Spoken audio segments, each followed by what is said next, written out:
Chahi asigi March ahum da pangthokadaba National Immunization Day gi saruk amoina numit humni chupna chathagadaba Intensified Pulse Polio Immunization campaign da masagi chahi manga Phaobagi Manung Da Leiba Angang singbu mama mapana Polio Hidak Pithakpinaba Directorate of Family Welfare Services ki maikeidagi Paojellakli.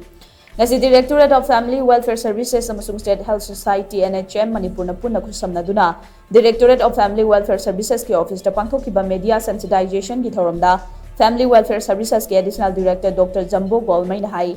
kumja lising ani ga tara mathoi dagi hauzik faubda leibaga sida polio naba miyo amata leibaga sida leitrei adu moinamag India ga nakna leiriba maruina Afghanistan amasung Pakistan chingba leibak singda leina asina tamthina sohalaba miyo kya leiri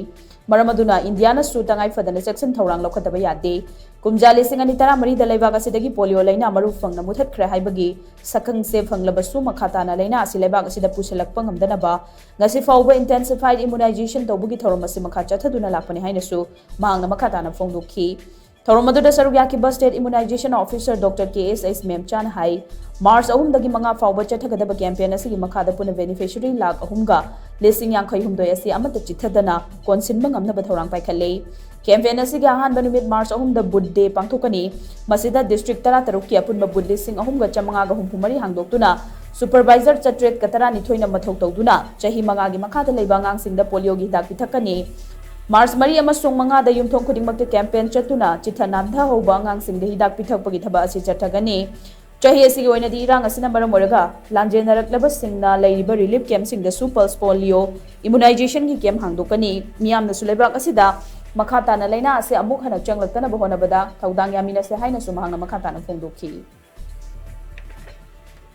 Angang se polio man balena yarakbra makhuk chingbra khukmana chingbra ngodana chatpangam da bayawbra adugumba singse akoi thiraga case se chigat kaduine ba akoina tawjinba mayam se supervise tawriba akoina routine immunization tawriba sigi mathakta amukso akoigi ngasai